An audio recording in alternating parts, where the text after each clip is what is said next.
지난 9월 산업 생산과 소비, 투자가 모두 증가했습니다. 코로나19 재확산 여파에도 반도체와 자동차 등의 수출 확대가 이끈 결과입니다.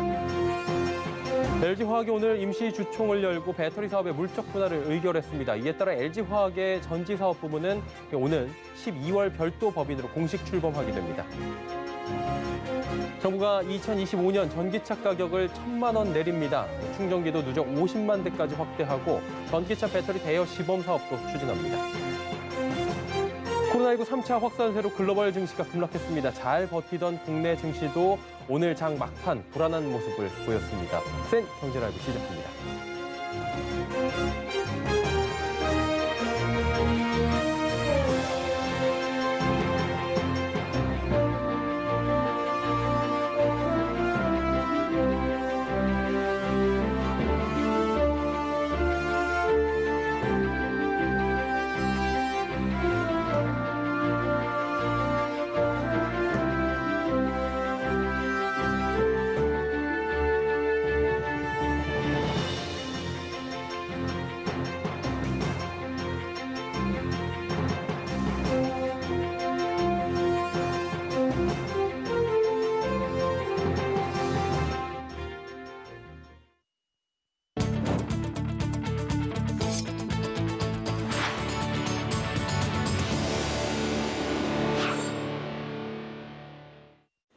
시청자 여러분 안녕하십니까? 센 경제라이브 서정덕입니다. 지난 9월 산업 생산과 소비, 또 투자가 3개월 만에 트리플 증가를 기록했습니다. 통계청 발표에 따르면 9월 전 산업 생산은 전월 대비 2.3% 증가해 한 달 만에 플러스로 전환했습니다. 코로나19 재확산 여파가 있었지만 반도체와 자동차 등 수출 증가에 힘입은 결과입니다. 소비 동향을 보여주는 소매 판매액은 1.7%가 늘어 2달 연속 증가했습니다. 설비 투자는 전월 대비 7.4% 늘어났습니다. 이는 지난 3월 이후 6개월 만에 최대 증가폭입니다. 홍남기 부총리 겸 기획재정부 장관은 주요 지표들이 모두 한 방향으로 경기 회복을 가리키고 있다며 4분기 전망을 비교적 밝게 하는 의미 있는 결과라고 밝혔습니다. LG화학이 배터리 사업의 물적 분할을 확정했습니다. 오늘 임시 주주총회를 열고 배터리 사업 부분 분할안을 의결했는데요. 며칠 전 국민연금의 반대로 긴장감이 돌았지만 외국인과 기관 투자자들이 찬성표를 던진 것으로 보입니다. 정세미 기자입니다. LG화학의 배터리 부문 신설법인 LG에너지솔루션이 오는 12월 정식 출범합니다. LG화학은 오늘 오전 9시 서울 여의도동 LG 트윈타워 동간 대강당에서 주주총회를 열고 LG화학 전지사업부 분할안을 승인했습니다. 주총은 77.5% 투표 참여율로 찬성률이 82.3%에 달했습니다.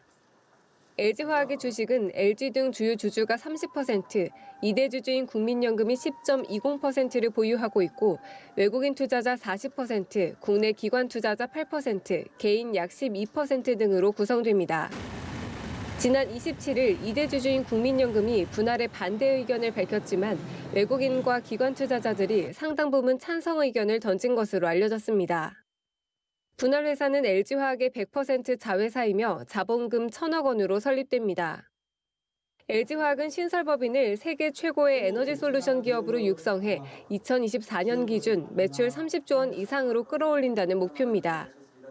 또한 배터리 케어와 충전, 재사용 등 배터리 생애 전반에 걸쳐 서비스를 제공하는 이 플랫폼 분야에 대한 투자도 이어갑니다. 따라서 이러한 급변하는 시장 상황에서 전지 사업 특성에 최적화된 경영 체계를 수립하고 시장에서의 초격차 지위를 더욱 공고히 하고자 분사를 결정하게 되었습니다. 한편 LG화학은 앞으로 기업 공개 등을 통해 대규모 투자 자금 유치에 나설 전망입니다. 다만 상장 시기에 대해서는 구체적으로 확정된 바 없으며 추후 검토해 나갈 예정이라고 밝혔습니다. 서울경제TV 정세미입니다. 정부가 2025년 전기차 가격을 1,000만 원 낮추고 충전기를 누적 50만 대까지 확대합니다. 정부는 오늘 현대자동차 울산 공장에서 미래차 확산 및 시장 선점 전략을 발표했습니다. 민관이 협력해 개발한 전용 플랫폼으로 2025년 전기차 판매가를 지금보다 1,000만 원 인하한다는 계획입니다. 또 2025년 전기차 113만 대, 수소차 20만 대 보급을 위해 전기차 충전기의 신축 및 기존 건물에 대한 의무 설치 비율을 확대합니다. 2025년까지 전기차 충전기 50만 기 이상, 수소차 충전소는 450기까지 늘립니다. 이 외에도 다음 달부터 전기차 배터리를 대여해 쓰고 반납하는 배터리 리스 시범 사업도 추진됩니다. 이 사업을 활용하면 소비자의 보조금 수령 후 구매 가격이 현재 절반 수준으로 낮아질 전망입니다. 삼성 엔지니어링의 멕시코 법인이 4조 5천억 원 규모의 정유 프로젝트를 따냈습니다. 삼성 엔지니어링 창사 이래 최대 규모로 멕시코 국영 석유 회사인 페멕스사의 자회사로부터 수주했습니다. 삼성 엔지니어링이 수주한 도스보카스 정유 프로젝트는 멕시코 동부 타바스코주의 도스보카스 지역에서 하루 34만 배럴의 원유 생산 설비를 건설하는 사업입니다. 삼성 엔지니어링은 총 6개 패키지 가운데 2번, 3번 패키지에 대한 EPC를 맡게 됐습니다. 삼성 엔지니어링은 세계적 석유 기업 페멕스와 지난 2000년 처음 인연을 맺은 이래로 20년간 총 6개, 5조 5천억 원 규모의 공사를 수행한 바 있습니다. 코로나19 3차 확산세로 인한 미국 일부 지역과 유럽 주요국 봉쇄가 현실화됐습니다. 이에 경기 위축 우려가 다시 고개를 들며 글로벌 증시가 급락한 가운데 상대적으로 잘 버티던 국내 증시 금요일 장 막판 급락하며 횡보하는 모습을 보였는데요. 한 주간의 증시 흐름 앵커 리포트에서 정리해드립니다. 이번 주 코스피는 3.97% 내려간 2267.15에 마감했습니다. 코스닥 역시 1.9% 하락하며 792.65에 거래를 마쳤습니다. 거래소는 개인이 무려 2조 5,435억 원의 대량 매수에 나섰지만 기관과 외국인이 1조 900억 원, 1조 5,666억 원씩 매도하며 급락장을 만들었습니다. 코스닥 역시 개인이 2,291억 원을 순매수했지만 기관과 외국인이 1,347억 원, 262억 원씩 각각 매도하며 하락장을 주도했습니다. 정부 여당이 주식 양도소득세 과세 대상이 되는 대주주 요건 관련해 이르면 다음 주 초 결론을 내기로 방침을 정했습니다. 이낙연 더불어민주당 대표가 공식 유튜브 채널을 통해 긍정적 답변을 하는 등 현행 대주주 10억 원 유지 방안까지 고려되는 것으로 전해지며 증시에는 기대감이 올라오고 있습니다. 지난 일주일간 미국 전역의 코로나19 일평균 확진자 수가 7만 명을 넘어섰고 유럽에서도 확진자가 20만 명 이상 발생하며 셧다운 공포가 각국에서 현실화되고 있습니다. 이에 미국 일리노이주는 시카고 시내 식당들의 실내 식사를 금지시켰고 독일과 프랑스는 부분 락다운과 비필수 외출 금지 방침 등을 밝히며 경기 위축 우려가 커지고 있습니다. 주요국이 코로나19 재확산에 몸살을 앓고 있지만 글로벌 제약사들의 백신과 관련된 소식들도 함께 들려왔습니다. 영국 제약사 아스트라제네카사가 개발하고 있는 코로나19 백신 후보 물질의 효능이 검증됐다는 소식에 식품의약안전처가 국내 도입을 위한 전단팀을 구성하고 사전 검토에 착수했다고 전해졌습니다. 미국 제약사 화이자의 엘버트 불라 최고 경영자는 독일 바이오엔테크와 공동 개발 중인 코로나19 백신에 대해 완성까지 얼마 남지 않았다고 밝히며 기대감을 높였고 이에 제일약품 등 관련주의 상승폭이 커졌습니다. 지난 28일 한국과 러시아가 수소경제사업과 관련한 세미나를 개최했습니다. 양국은 이 자리에서 수소 모빌리티, 충전소 인프라, 수소 생산과 공급, 협력 등 수소 경제 협력 방안을 논의한 것으로 알려지며 효성중공업 등 관련주가 활발히 움직였습니다. 증권업계는 차주 예정돼 있는 미국 대선을 비롯해 추가 경기 부양책 논의 정도, 또 코로나19 재확산에 따른 서구권의 대응 등에 따라 변동성 큰 한 주가 될 것이라 전망했습니다. 변동성이 강해지며 주식시장이 뚜렷한 방향성을 보이기 어려운 가운데 중장기적 관점에서는 휴대폰 업종과 반도체, 자동차 업종 등의 비중 확대 기회로 삼을 필요성이 있다고 덧붙였습니다. 서울경제TV 서정덕입니다.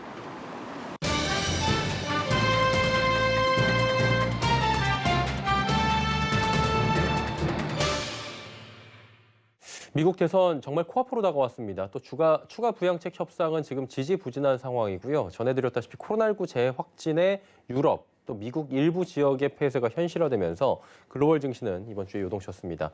국내 증시는 오늘 급락하긴 했는데 어제까지를 살펴본다면 오후 들어 상승 전환하는 등 오히려 강한 모습을 좀 보여줬습니다. 이게 뭐 매를 먼저 맞아서 그렇다라는 얘기도 있고 대주주 과세 요건 유예 기대감 뭐 이런 것들에 따른 국내 증시 리스크 일부 해소라는 얘기도 있습니다. 정확한 시장 좀 짚어보도록 하겠습니다. 샘플러스의 이지환 전문위원입니다. 안녕하세요. 네, 안녕하세요. 이지환입니다. 예, 이번 주도 좋은 말씀 좀 부탁드리도록 하겠습니다. 미국, 유럽 주요국 재확산 코로나19 더블딥 우려 나오고 있고요. 지금 시설 폐쇄 뭐 계속 나오면서 급락장 공포가 다시 올라왔는데 이번 주 우리 증시는 의외로 지금 잘 버티고 있는 상황이잖아요. 오늘 급락을 했지만요. 이유를 좀 들어볼 수 있나요?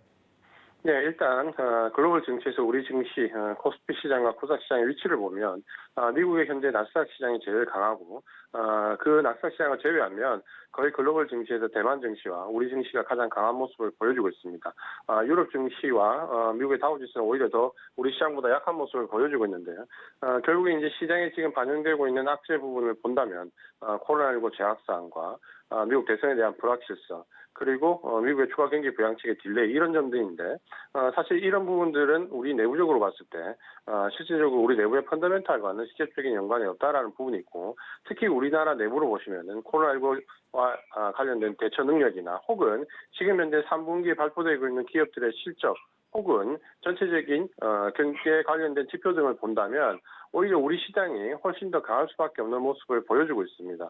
이런 부분들이 지금 현재 글로벌 증시에서 우리 증시의 위치가 나스닥과 함께 가장 상위에 랭크되어 있는 모습을 좀 보여주고 있다라고 말씀을 드리겠고요. 다만 지금 현재 단기적으로 유럽의 코로나19 재확산에 대한 부분이 증시를 단기간 억누르면서 우리 시장도 일부 동조화되면서 내려가는 모습을 보여주고 있는데 이런 부분들은 어떻게 보면 시간적인 부분이 좀 해결될 수 있는 부분이 있기 때문에 시장을 너무 부정적으로 보기보다는 오히려 이런 부분에서 기회를 좀 찾을 수 있는 기회로 활용해야 된다라고 말씀을 드리겠습니다.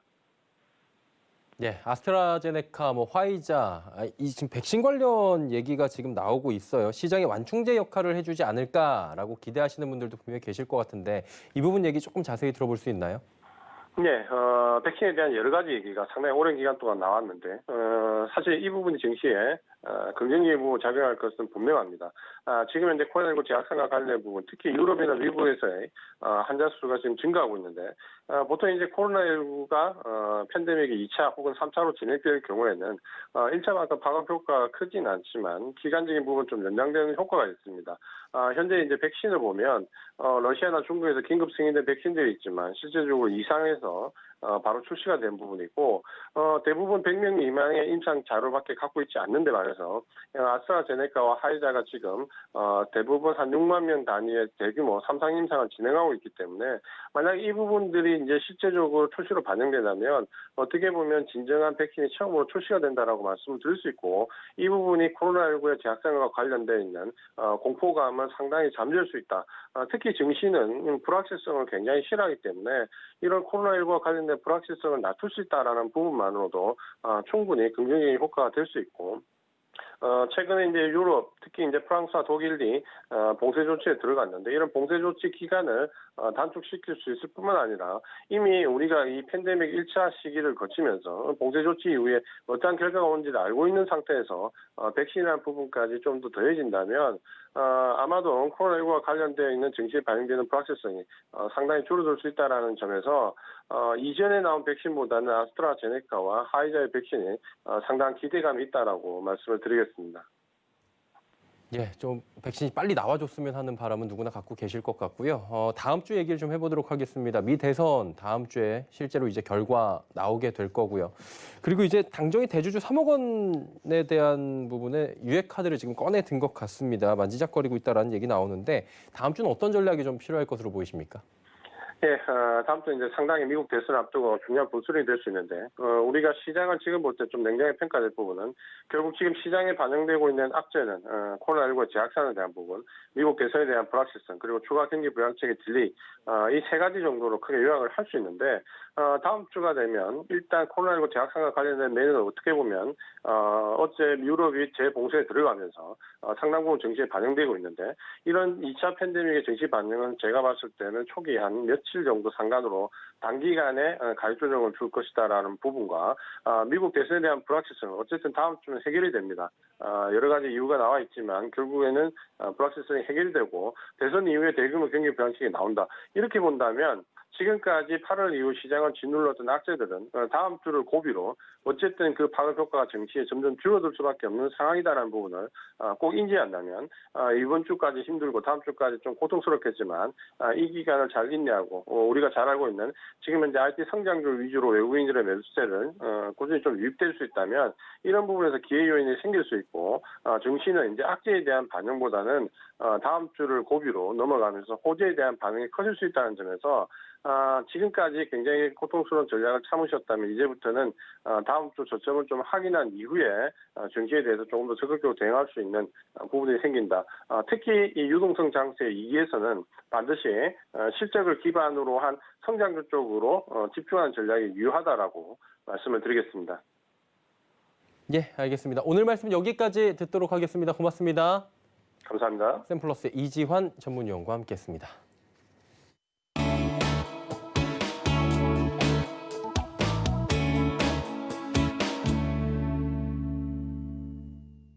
네, 부동산 소식 이어가도록 하겠습니다. 다음 달 분양시장에 일반 분양 물량이 대거 쏟아진다고 하죠. 지난해 같은 기간보다 2배가 넘는 많은 물량이라고 합니다. 이 중 민간 분양 최초로 생애 최초 특별 공급이 전용된 단지도 있다고 합니다. 자세한 이야기 좀 나눠보도록 하겠습니다. 부동산부의 지혜진 기자입니다. 어서 오세요. 안녕하세요. 네. 예년과 비교하면은 분량이 많다고 하는데 물량들이 어느 정도입니까? 네, 부동산 업계는 11월 전국에서 4만 8천여 가구가 분양될 것으로 보고 있습니다. 이 가운데 절반이 넘는 물량이 수도권에서 공급될 것으로 보고 있는데요. 분양평가업체 리얼하우스에 따르면 2만여 가구가 분양된 지난해 11월이나 1만여 가구가 공급된 지난달과 비교하면 2배에서 4배가량 많은 물량이 시장에 공급될 것 같습니다. 그러나 전문가들은 다음 달 물량을 마냥 많다고 이야기할 수 없다고 설명합니다. 올해는 코로나19로 분양이 밀린 탓도 있고요.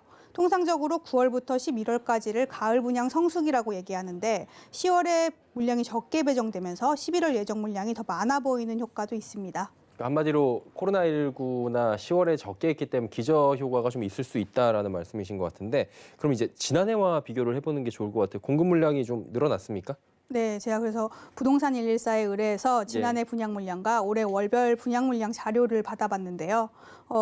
지난해에는 전체 30만 가구에 못 미치는 물량이 공급됐는데 지금 나오고 있네요, 화면에. 네네, 올해는 31만 가구를 훌쩍 넘길 전망입니다. 특히 올해 하반기 분양에 나설 것으로 예상됐던 서울 강동구 둔촌주공 재건축 아파트나 신반포 3차 경남 아파트, 신반포 15차 등 반포 지역 재건축 물량이 아직 공급에 나서지 못한 점도 변수입니다.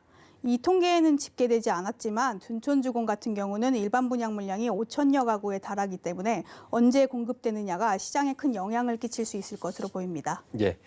그렇다면 일단 다음 달 분양이 확정된 물량 중에서 주목할 만한 단지를 좀 봐야 될 것 같은데 이 부분도 들어볼 수 있나요? 네, 서울에서는 이제 공공분양으로 공급되는 위례 신도시 물량이 1,600여 가구 정도 되고요. 경기도 과천의 공공주택 지구인 과천 지식정보타운에서도 1,600에서 1,700 정도 가구 정도가 예정됐습니다. 네네. 인천 지역에서는 대단지들이 분양에 나서는 모습입니다. 전체 가구 수가 5,050여 가구에 달하는 인천 부평 이편한세상 부평 그랑힐스는 일반 분양을 통해 2,900여 가구를 시장에 내놓습니다. 송도 국제도시 랜드마크시티 A 10블록에 짓는 송도 크리스탈 오션자이도 일반 공급으로 1,500여 가구를 분양합니다. 이 단지는 GS건설 자체 사업지로 전체 가구 수가 모두 일반에 분양됩니다. 네. 위례 과천하면 우리가 또 알짜라고 하고 많은 분들이 관심을 갖는 지역으로 알고 있는데 공공주택이 많이 공급된다라는 얘기 있어요. 청약 일정이 어떻게 됩니까? 네, 우선 서울 송파구 위례 신도시에 들어서는 공공분양주택은 서울도시주택공사에서 공급하는데요. A1-5블록은 총 1,282가구, A1-12블록은 394가구인데요. 두 곳 모두 공공분양임에도 자산이나 소득 요건을 보지 않는 데다가 생애 최초 특별공급이나 추천 물량이 이전보다 더 많이 배정돼서 청약 가점이 낮은 젊은 층도 도전해 볼 만하다는 평가가 나오고 있습니다. 예. 그래서 높은 경쟁률이 나올 것 같은데요. 두 사업지 모두 지난 2018년에 착공이 들어간 상태로 사실상 후분양 단지라고 볼 수 있습니다. 준공은 내년 3월에서 5월 사이에 될 것으로 보이고요. 입주도 내년 여름 정도로 예상됩니다. 따라서 관심이 있는 사람이라면 청약 후 8개월 내외로 자금을 조달할 수 있는지 계획을 좀 잘 세워야 할 것 같습니다. 예. 과천 같은 경우는 과천 공공주택지구의 첫 민간 분양 단지들인데요. 민간 분양에서 처음으로 도입하는 그 생애 최초 특별공급이 새롭게 물량으로 배정됐습니다. 대우건설에서는 총 2곳, 총 1,114가구, 태영건설에서는 1곳, 584가구를 분양합니다. 네. 세 곳은 모두 같은 지구에 있지만 당첨자 발표일이 달라서 중복으로 청약할 수 있습니다. 여기에 추첨으로만 당첨자를 뽑는 전용 85제곱미터 이상 물량도 있어서 높은 경쟁률이 예상됩니다.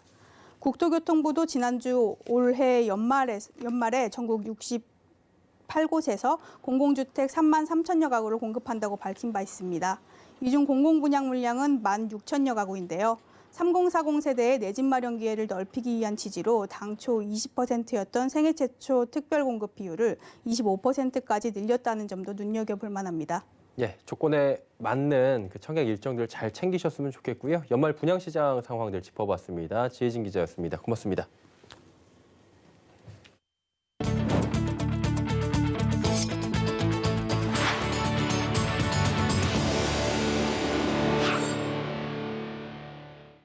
다음 달 상장회사 38개사에 1억 5,642만 주가 의무 보유에서 해제됩니다.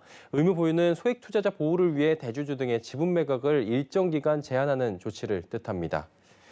한국예탁결제원에 따르면 코스피 시장에서는 카카오, 컨버즈 등 4개사 1,008만 주가, 코스닥 시장에서는 아주 아이비투자, 버키 스튜디오 등 34개사 1억 4,634만여 주가 풀립니다.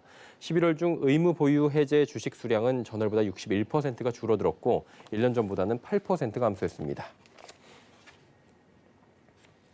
국세청이 근로자가 올해 분 연말정산 수익을 사전에 알아볼 수 있는 연말정산 미리보기 서비스를 오늘부터 개통합니다.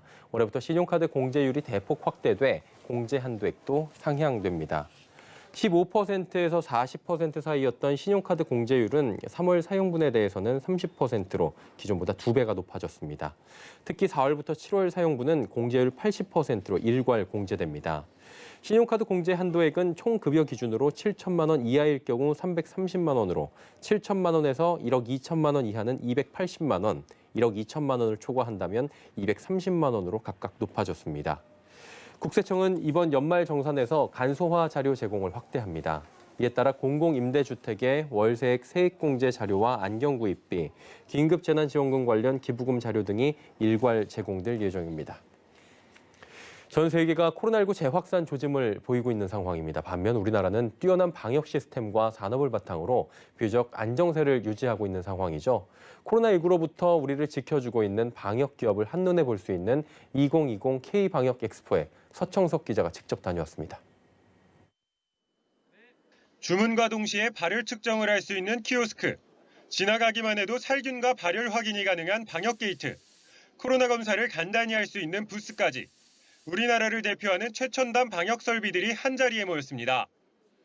2020 K방역 엑스포는 국내 우수한 방역 기술과 서비스를 알리고 방역 산업을 육성하기 위해 열린 행사로 대한민국 최초의 방역 산업 전문 전시회입니다. 뛰어난 기술을 갖고도 코로나19로 인해 시장 개척에 어려움을 겪고 있는 방역 기업들이 저마다의 기술력을 선보였습니다.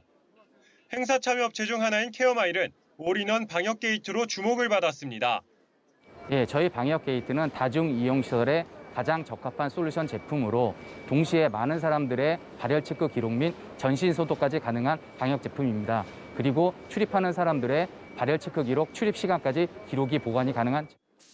이 밖에도 코로나19 방호복, 발열 체크 QR 패스, AI 열 화상 카메라 등 방역기기의 우수성을 인정받아 상반기에만 1,500만 달러 해외 수출 계약을 맺었고 올해 말까지 추가로 2천만 달러 계약을 맺겠다고 밝혔습니다. 이와 함께 행사에 참여한 업체는 전문 도스트의 설명을 통해 국내외 바이어들에게 자사의 제품을 설명할 기회를 제공받아 새로운 국내 및 세계 시장 개척의 기회가 제공됩니다.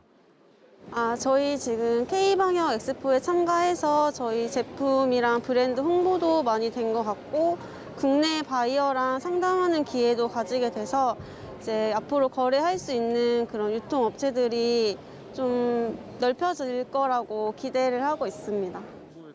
2020 K방역 엑스포는 130여 개의 방역업체가 모여 우리나라 K방역의 힘을 세계에 알리고 새로운 판로를 개척할 수 있는 장이 됐습니다. 서울경제TV 서청석입니다.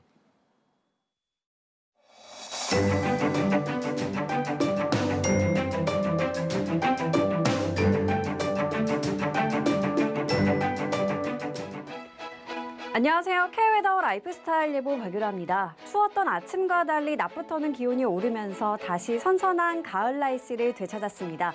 이번 주말도 이맘때와 비슷하거나 조금 낮은 기온을 보이며 선선함이 감도겠는데요. 다만 비 소식이 있습니다. 일요일에는 중부지방에, 다음 주 월요일에는 남부지방으로 내리다 그치겠는데요. 또 비가 그친 뒤에는 북서쪽에서 찬 공기가 남하하면서 기온이 큰 폭으로 내려가 추워지겠습니다. 대부분 지역의 아침 기온이 5도 이하, 일부 지역은 영하권을 보이기도 하겠고요. 한낮에도 10도 선에 머물며 종일 춥겠습니다. 급변하는 날씨에 건강 관리를 잘 해주셔야겠습니다. 주말 동안 공기질은 대체로 양호하겠습니다. 다만 토요일 오전 충청도와 전북을 중심으로 먼지 농도가 나쁨 단계까지 오를 수 있겠습니다. 한편 제주 산지로 건조특보가 내려지는 등 대기가 건조하고 그 밖의 지역의 대기도 차츰 메말라가고 있는데요. 불씨 관리를 잘 해주셔야겠습니다. 내일은 동해상에 위치한 고기압의 가장자리에 들겠습니다. 다음은 자세한 지역별 날씨입니다. 중부지방 차차 구름 많아지겠습니다. 아침에는 쌀쌀하지만 낮에는 서울 17도, 대전 19도까지 올라 선선하겠습니다. 동해안 가끔 구름 많겠습니다. 낮 최고 기온 속초와 강릉 18도까지 오르겠고 그만큼 일교차가 크겠습니다. 남부지방 대체로 맑은 하늘이 예상되고요. 하루 사이 기온의 변화가 크겠습니다. 낮 기온 광주와 부산 20도가 되겠습니다. 바다의 물결은 남해와 동해상으로 최고 2.5m까지 약간 높게 일겠습니다. 날씨였습니다. 센 경제 라이브 마칩니다. 편안한 주말 보내시길 바랍니다. 고맙습니다.